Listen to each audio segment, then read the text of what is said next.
حق بیانی کر کے آپ ظالم کو جو ہے اس کے ظلم سے روک سکتی ہیں، یہ بھی شجاعت ہے۔ ڈیبیٹ کے ذریعے، بحث و مباحثہ کے ذریعے، ان تمام چیزوں کے ذریعے سے جو بھی تدبیر ظالم جو کو، بھی طریقہ، جی بے شک جو بھی طریقہ یا جو بھی تدبیر ہے ظالم کو اس کے ظلم سے روکنے کے لیے کی جاتی ہے کہ جس سے یہ ظالم ظلم سے رک جائے اور اس کی برائیاں زمانے تک نہ پہنچے، لوگوں تک نہ پہنچے، وہ تمام چیزیں شجاعت کے ضمن میں آتی ہیں، بہادری کے ضمن میں آتی ہیں۔ جی بالکل ٹھیک سسٹر۔ تو اگر ہم بات کریں ائمہ علیہ السلام کی یا انبیاء علیہ السلام کی، تو ان کی زندگی میں ہمیں شجاعت کس طرح نظر آتی ہے؟ جی خیر، انبیاء کرام کی زندگی میں بھی بے مثال ہمیں نظر آتی ہیں ان کی زندگیاں کی اس حوالے سے کہ چاہے ہم نوح نبی کی مثال لے لیں کہ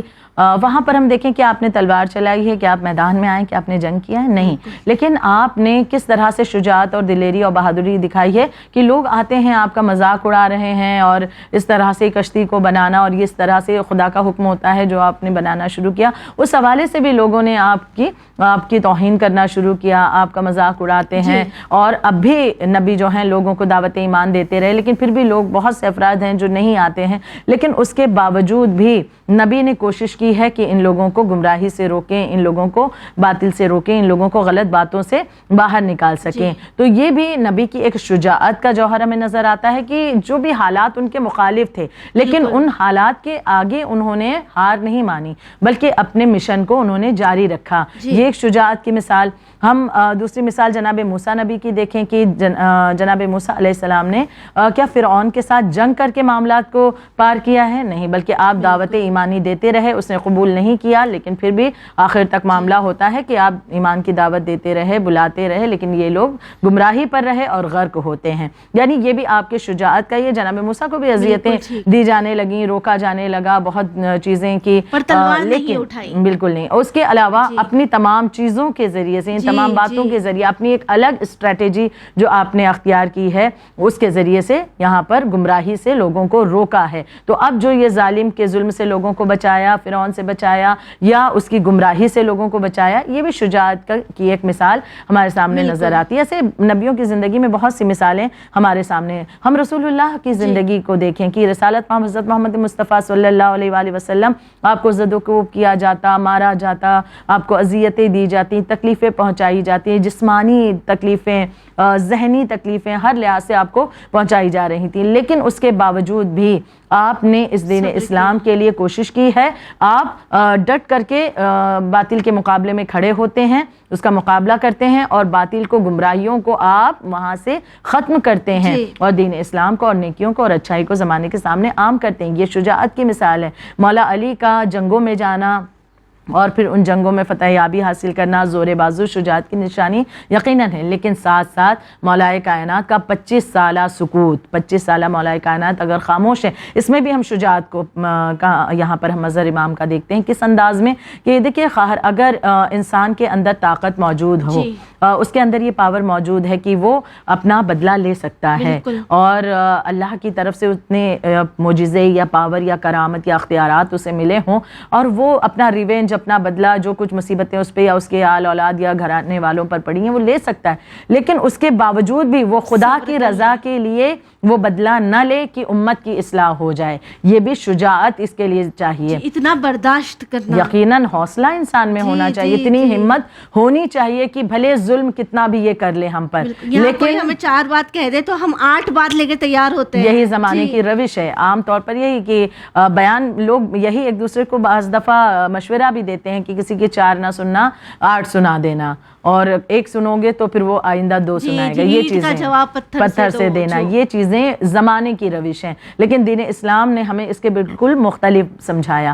مولا کائنات کی زندگی ہم دیکھتے ہیں، آپ کے پاس پاور ہے، جو در خیبر کو اپنے ہاتھوں سے اتنی آسانی سے اکھاڑ پھینکے، اس کے لیے کیا مشکل تھا کہ جس نے در زہرا کو جلایا، جس نے جناب فاطمہ زہرا کو اذیتیں دیں، جس نے آپ کے منصب کو چھینا، کیا آپ انہیں سزا نہیں دے سکتے تھے؟ وہ علی جنہوں نے خیبر کو 2 انگلیوں پہ اکھاڑ لیا، تو ان کے لیے بہت آسان تھا، رہا, لیکن اس امت کی فلاح کے لیے, اصلاح کے لیے اور تمام تر جو معاملات اس کے پیچھے رہے, مولا صبر کرتے رہے. اور یہ بھی شجاعت تھی کہ یہ اتنی ہمت, اتنا حوصلہ صبر کرنے کا انسان کے اندر ہونا چاہیے. دیکھیں اگر ہم صبر بھی ایک اپنے آپ میں شجاعت ہی ہے. انسان جو صبر کرتا ہے وہ دراصل اس میں اتنا حوصلہ ہوتا ہے, اتنی ہمت ہوتی ہے کہ وہ اس منزل پر اپنے آپ کو لا پاتا ہے. ہم کربلا میں حضرت عباس علیہ السلام کی مثال دیکھ سکتے ہیں, واضح مثال نظر آتی ہے کہ آپ کے پاس اتنی شجاعت ہے, اتنی بہادری ہے, لیکن جب تک کہ امام وقت کی طرف سے آپ کو اجازت نہیں مل رہی ہے آپ نے جنگ نہیں کی ہے. اور وہ جنگ کا ارمان مولا عباس کے ساتھ ہی رہا, یہاں تک کہ اجازت نہیں ملی فقط پانی لانے کی تو آپ نے وہی کام انجام دیا ہے.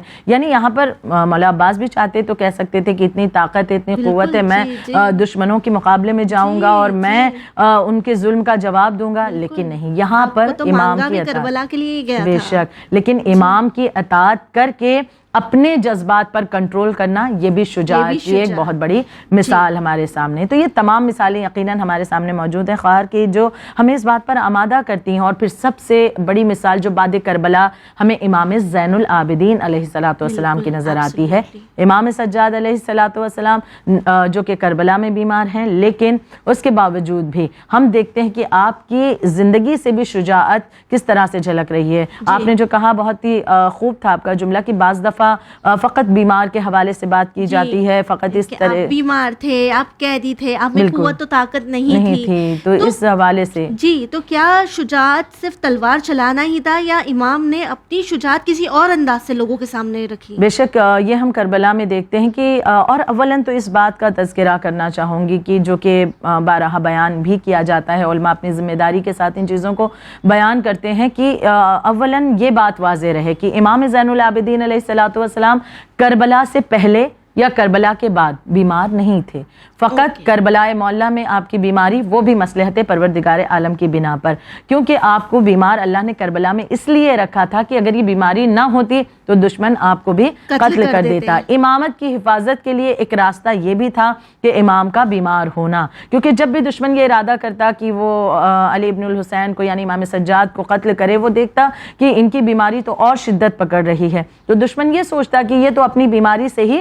ان کی زندگی ختم ہو جائے گی, تو ایسے بیمار کو مارنے کی ضرورت کیا ہے, ہمیں کیوں اپنے آپ کو زحمت میں ڈالنا, جبکہ یہ اپنی بیماری کی وجہ سے خود اس دنیا سے گزر جائیں گے. یہ دشمن کا ماننا تھا, لیکن پروردگار عالم کی حکمت یہ تھی اس بیماری کے ذریعے امام سجاد کی حفاظت کرنا. اس لیے ہم دیکھتے ہیں کہ کربلا کے بعد امام فعال نظر آتے ہیں, اسی طرح سے ایکٹیو ہیں اور کاموں کو انجام دے رہے ہیں. صرف ایک کربلا تک کے بالخصوص عاشورہ کی یہ بیماری آپ کی اوپر اللہ نے رکھی تھی تاکہ آپ کی حفاظت رہے. پر پھر سسٹر یہ تو ٹھیک نہیں ہوگا کہ جب بھی آپ کا ذکر کیا جائے یا تو آپ کو قیدی کہا جائے یا تو آپ کو بیمار کہا جائے. خواہر جیسا کہ ابھی آپ نے پوچھا, اس حوالے سے میں سب سے پہلے یہاں پر شہید مطہری کا ایک جملہ پیش کرنا چاہوں گی کہ جو اکثر و بیشتر جب ہم امام زین العابدین علیہ الصلوۃ والسلام کو یاد کرتے ہیں تو ایک جملہ جو استعمال زیادہ کیا جاتا ہے عابد بیمار, عابد بیمار کا. تو شہید مطہری فرماتے ہیں کہ یہ جو عابد کے ساتھ میں بیمار کو کا جملہ جو لگایا گیا ہے, لفظ لگایا گیا ہے, یہ دراصل اردو اور فارسی میں فقط استعمال کیا جاتا ہے. یعنی اردو اور فارسی کے زبان جو جاننے والے ہیں ان لوگوں نے اس چیز کو یہاں پر عابد کے ساتھ میں اس چیز کو جوڑ دیا. اگر ہم عرب میں دیکھیں تو عربوں کے درمیان ایسا کوئی لقب امام کا نہیں ہے جہاں پر بیماری کے ساتھ عابد کو جوڑا جائے. یعنی اگر اس کا بیماری کا عربی میں بھی ترجمہ کیا جائے تو اس کے اعتبار سے کوئی لفظ جوڑ کر کے امام کو یاد کیا جا رہا ہے, اس طرح سے عربوں کے درمیان نہیں ہے. یہ فارسی اور اردو جاننے والے لوگوں نے اس طرح سے ان چیزوں کو جوڑا. اب جب ان چیزوں کو جوڑا ہے تو یہ بات واضح رہے کہ امام کی بیماری وہ ایک طویل مدت تک نہیں تھی کہ امام بہت عرصے سے, کیونکہ بعض دفعہ کچھ غافل افراد یہ سوچتے ہیں کہ امام پیدا ہی بیمار ہوئے تھے اور پوری زندگی بیماری میں نکلی, جبکہ یہ سراسر غلط ہے. اس کے حوالے سے بالکل واضح طور پر تاریخ کی کتابوں میں درج ہے کہ امام کی بیماری فقط کربلا میں تھی تاکہ امامت محفوظ رہے. وہ بھی حکمت خدا ہے, بالکل حکمت پروردگار عالم تھی. اس کے علاوہ آپ کربلا سے پہلے بھی فعال نظر آتے ہیں، ایکٹیو نظر آتے ہیں کربلا کے بعد بھی، اور پھر اسی انداز میں آپ نے اس کربلا کے واقعات کو نشر کیا، مولا حسین کے مقصد کو زمانے کے سامنے عام کیا تھا۔ یعنی جو عابد مجاہد ہے دراصل انہیں فقط عابد بیمار بنا کر صرف ایک مظلومیت تک کے محدود کر دیا۔ مولا کی مظلومیت بہت بڑی ہے، کیونکہ مولا نے وہ غم دیکھے ہیں کہ آپ سے جب بھی پوچھا جاتا آپ شام کا ذکر 3 مرتبہ نام لیا کرتے تھے کہ سب سے زیادہ غم جو ہے مجھے شام میں ملے ہیں، الشام الشام الشام امام کہا کرتے تھے، کیونکہ جو بے پردگی، گھر کی مستورات کا اس طرح سے بے پردہ ساتھ میں آنا، اس طرح سے باپ کا کٹا ہوا سر نوکے نیزہ پر ہونا، بھائیوں کے سروں کا نوکے نیزہ پر دیکھنا، پورے گھر کا تاراج ہونا، اس تمام غم کو امام سجاد برداشت کر رہے تھے، لیکن یقیناً اس کے لیے ایک بہت بڑا کلیجہ چاہیے، انسان کے پاس حوصلہ ہمت ہونا چاہیے۔ امام سجاد وہ شخصیت ہیں کہ جنہوں نے وہ شجاعت کربلا میں پیش کی ہے کہ ان تمام مصائب و آلام کے درمیان بھی آپ مولا حسین کے مقصد کو زمانے کے سامنے عام کرتے رہے، جس کی واضح دلیل امام سجاد کے خطبات ہیں کہ جو بھی خطبے امام نے دیے ہیں۔ میں عرض کرنا چاہوں گی ناظرین کی خدمت میں کہ التجا بھی ہے کہ ان مقدس ہستیوں کے خطبات کو ضرور پڑھا کریں، بالخصوص جب ان کی تاریخیں آتی ہیں شہادت یا ولادت کے اعتبار سے، ان میں ضرور خطبات کو پڑھیں، کیونکہ ایک شو میں پوری طرح سے خطبات کو بیان کر پانا ممکن نہیں ہے، لیکن جب ہم پڑھتے ہیں تو واقعاً غور کریں کہ ایک انسان کہ جسے ہم یہ دیکھ رہے ہیں کہ ایک قید میں ہیں، ایک ظالم کی گرفت میں، جنہیں زنجیریں پہنائی گئیں، جنہیں اس طرح سے دیکھیں، یہ اپنے آپ میں بھی ایک مثال ہمارے سامنے کہ دشمن جانتا تھا کہ یہ کس گھرانے کی اولاد ہیں، اس لیے اگر امام کے اندر مطلب نعوذ باللہ شجاعت نہ ہوتی تو یہ ظالم یہ ظلم جو کر رہا ہے یہ ڈرا ہوا کیوں ہے؟ کیوں اس نے امام اگر کربلا میں بیمار ہیں تو انہیں ہتکڑیاں، بیڑیاں، توق و زنجیر کیوں ضرورت تھی؟ ایک بیمار سے بھلا کیا خطرہ ہو سکتا تھا؟ لیکن یہ جانتے تھے کہ اگر انہیں جلال آ گیا تو اس جلال کے بعد میں یہ زمانے کو زیر و زبر کر دیں گے، کیونکہ اس گھرانے سے ان کا تعلق ہے، لہٰذا دشمن خوفزدہ ہے، انہیں ہتکڑیاں، بیڑیاں، توق و زنجیر مولا سجاد کو پہنائی جاتی ہیں۔ یعنی وہ جانتا تھا کہ امام کے اندر کیا شجاعت موجود ہے، اور امام کو بھلے ہتکڑیاں، بیڑیاں پہنا دی گئیں، لیکن امام نے شجاعت کے جوہر دکھائے، اپنے خطبات کے ذریعے سے انقلاب برپا کیا، حقیقت لوگوں تک پہنچائی۔ شام میں جو خطبے آپ نے دیے ہیں وہاں پر حقیقت کو کھول کر بیان کر دیا، جو شام کے غافل افراد اہل بیت کو ہی نہیں پہچانتے تھے، امام نے یقیناً پہچنوایا ہے لوگوں کے سامنے۔ اس طرح کی یہ تمام باتیں امام کی سامنے آتی ہیں کہ امام نے اپنی اس شجاعانہ طریقے سے بالخصوص خطبات کے ذریعے سے کربلا کے بعد ان چیزوں کو عام کر دیا۔ تو لہٰذا خواہر ہم دیکھیں کہ کربلا کے بعد یعنی 10 محرم کے بعد سے امام سجاد علیہ السلام نے اس طرح اپنے خطبات کے ذریعے سے ایک شجاعت کا جوہر اپنا دکھایا ہے، ایک ریولیوشن بالکل سٹارٹ کیا ہے، اور جسے کامیابی ملتی ہے، اور جا کر کے پھر 1 سال کے بعد یہ مجبور ہوتا ہے ظالم کی رہائی دینے کے لیے۔ اب اگر ہم یہ دیکھیں کہ رہائی کے بعد کس طرح سے امام نے تبلیغ کی ہے، یعنی اب یہ معاملہ نہیں ہے کہ امام بیمار ہیں، کہ اب بیماری صرف کربلا تک تھی، جو ہم بار بار اس جملے کو دہرا رہے ہیں، لیکن اب امام جب رہائی مل چکی، امام مدینہ پلٹ کر آتے ہیں، امام نے پھر سے اپنی شجاعت کو ظاہر کیا ہے لوگوں کے سامنے۔ انداز مختلف تھا، آغاز میں ہم نے ذکر کیا کہ فقط تلوار چلا لینا ہی میدان جنگ میں شجاعت نہیں ہے، وہ شجاعت کا ایک حصہ ضرور ہے، لیکن الگ الگ انداز میں، کبھی اپنی تقریروں کے ذریعے، کبھی الگ الگ چیزوں کے ذریعے، بلکہ امام سجاد نے تو بڑا ایک مختلف انداز اپنایا، کیونکہ امام کی رہائی کے بعد جب امام مدینہ آتے ہیں اس وقت حالات ایسے نہیں تھے کہ امام جنگ کرتے، یا حالات ایسے نہیں تھے کہ امام کھل کر کے خطبات یا اس وقت جو چیزیں لوگوں کے سامنے بیان کرتے۔ قید کے عالم میں بھی امام نے خطبے دیے ہیں اور اس کا ریولوشن آیا ہے اور انقلاب برپا ہوا ہے، اور شام میں ایک فکر امام نے چھوڑی جس کے ذریعے سے یہ لوگ اپنے آپ کو آمادہ کرتے ہیں، اور آگے چل کے یہ نتیجہ ہوتا ہے، سامنے آتا ہے۔ لیکن اب امام جب پلٹ کر مدینہ آتے ہیں، ایسے حالات نہیں کہ امام ایک دم کھل کر کے تبلیغ کریں۔ امام نے جو راستہ اپنایا، ایک راستہ امام کی شجاعت کا اور امام کی تبلیغ کا دعا تھا۔ امام نے اپنی دعاؤں کے ذریعے سے زمانے کے سامنے ایک انقلاب برپا کیا۔ جو امام دعا کرتے ہیں، اب ظاہر سی بات ہے جب امام دعا کر رہے ہیں تو کسی کو آبجیکشن نہیں ہوگا، یعنی جو ہم دعائیں صحیفہ سجادیہ کہتے ہیں، جی بالکل، صحیفہ کاملہ کی دعائیں، صحیفہ سجادیہ کی دعائیں، یہ بہترین نایاب گوہر ہے جو امام نے ہمیں عطا فرمائے ہیں۔ یہ تمام اس ٹائم پیریڈ میں کہ امام اپنی دعاؤں کے ذریعے سے انقلاب لا رہے ہیں۔ ہم جب ان دعاؤں کو پڑھیں تو ہم محسوس کرتے ہیں کہ فقط ہماری مصیبتوں کا تذکرہ ہی نہیں ہے، بلکہ بہت سے حقائق اس میں جو ہے بیان قربان کیے جا رہے ہیں کہ جن سے ہم روبرو ہوتے ہیں جب ان دعاؤں کو Absolutely. پڑھتے ہیں. جی. یہی وجہ ہے کہ ان دعاؤں کا سہارا اپنی دعاؤں کو خدا تک رکھنے کے لیے ہمیں رکھنا چاہیے. تو اب اس وقت امام نے ان دعاؤں کے ذریعے سے ایک انقلاب برپا کیا. دوسرا راستہ امام نے گریا کا اپنایا. امام گریا کرتے, جب امام کا گریا بلند ہوتا تو لوگ آمادہ ہوتے, پوچھتے کہ آخر اس قدر گریا.